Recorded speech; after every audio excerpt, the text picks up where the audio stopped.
Hello, my name is Seva Zahir and I'm a student at MCC Academy. I'm 14 years old and I'm in ninth grade and my project is about different battery brands and their lifespans. Here is my safety sheet and my abstract. Possible hazards are battery explosions, electrocutions, or sharp object injuries. Precautions to take while dealing with each hazard are to not expose batteries to high temperatures, only handle insulated parts of the plugs or wires, and follow instructions on the manual while handling a multimeter. Adult supervision is required. First off, I would like to thank my science teacher, Ms. Mimuna Omar, for introducing me to this project and helping me with it.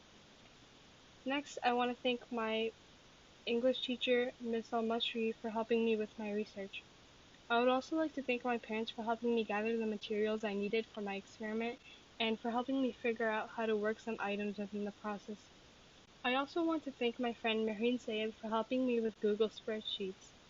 Last but not least, I would like to thank the judges, the principals, and the superintendent for allowing me to present this project to them. The purpose of my science fair experiment is to find out which brands of batteries are the best based on their battery life and price. Due to the variety of brands and prices, I want to test whether cheaper batteries work as great as expensive ones. I hypothesize that if I use expensive batteries, they will last longer than cheaper batteries.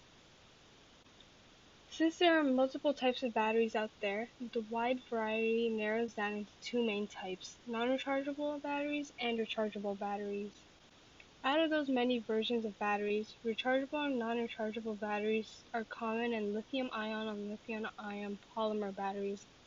Lithium-ion and lithium-ion polymer batteries both result in the same outcome, but the only difference is that lithium-ion batteries consist of a liquid inside of them, making them a wet cell, and lithium-ion polymer batteries consist of polymer electrolytes, which make them a dry cell.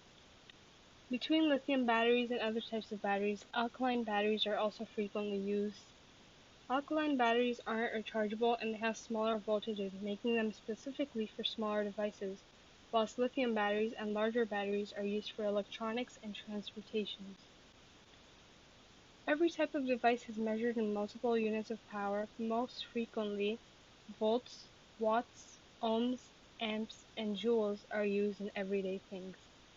These units of power can be measured using a device called a voltmeter. Most of these units of power are characterized as electrical energy, so they're categorized into two main groups, one being real power and the other being apparent power. Real power is measured in watts and it helps determine the actual energy converted from electrical energy to work.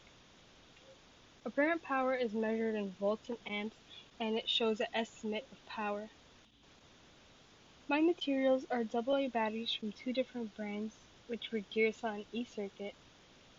I use a voltmeter or a multimeter to measure battery voltage and wattage. I use any device or item that uses AA batteries to see which battery runs out the fastest. In my case, I use flashlights. I also use a timer or a stopwatch to keep track of time. First, I gathered all my materials. Then I turned on the voltmeter.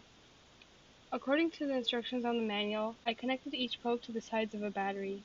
I recorded down the voltage of each battery and then I used them in a device. I recorded their voltage every hour. After that, I repeated steps 2 to 6 for the other brand of batteries until they died. Then I compared the voltage of each used battery. Here is an average of my results and data.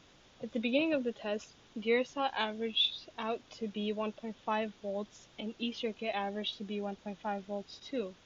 At the end of the test, both battery brands also averaged out to be 0.3 volts. I expected Gearsaw to last 15 hours and eCircuit to last 8 hours, but Gearsaw ended up lasting 70 hours and eCircuit lasted 64 hours.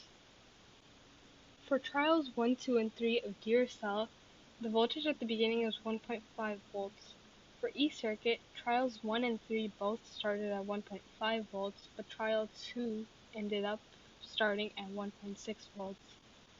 At the end of each trial for Gearsaw, the voltage was 0.29 volts, but in trial 2, it ended up being 0.28 volts. In eCircuit, each trial ended up being 0.28 volts, but trial 2 ended up at 0.29 volts. Here's a simpler chart of my average. For Duracell, the beginning of the test started at 1.5 volts and ended at 0.3 volts. E-Circuit also averaged at the same as Duracell, where it started at 1.5 volts and ended at 0.3 volts. Here's a graph of the battery lifespan of Duracell and E-Circuit. As you can see, Duracell averaged out to be around 70 hours, and E-Circuit averaged out to be about 60 to 65 hours. Here's a line chart that shows how long Duracell and E-Circuit lasted. Duracell lasted until Saturday, while E-Circuit lasted somewhere between Friday and Friday night. According to my data, Duracell, which was an expensive battery, lasted longer than E-Circuit, which was a cheap battery, and the time lasted by each battery was far off from what I expected. E-Circuit died faster than Duracell by 6 hours, as Duracell died at 0.3 volts and E-Circuit also died at 0.3 volts. During my experiment, some things may have gone wrong. For example, I might have accidentally used a battery from a previous trial, and that may have shortened the process within the experiment. I could have also miscalculated my analysis or misinterpreted the voltage the batteries took up. To prevent these, I measured the voltages every hour and listed them down separately. I also stored the used batteries away from the new ones for each trial.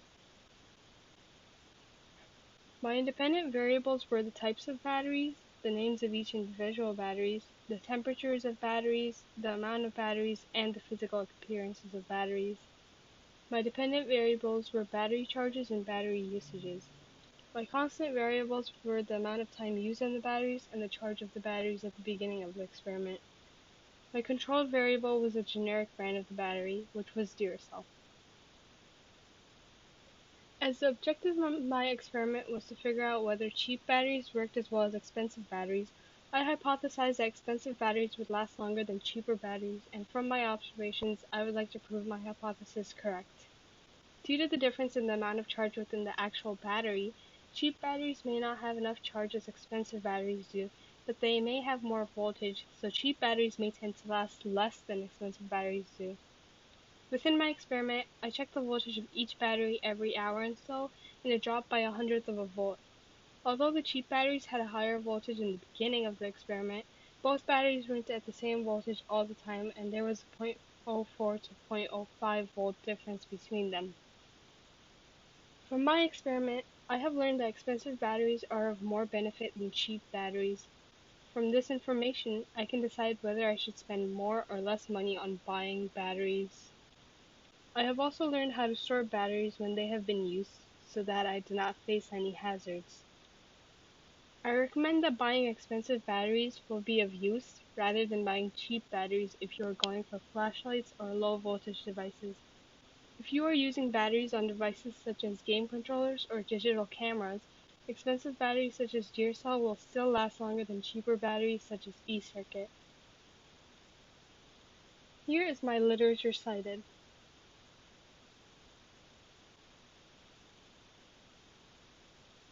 Once again, thank you.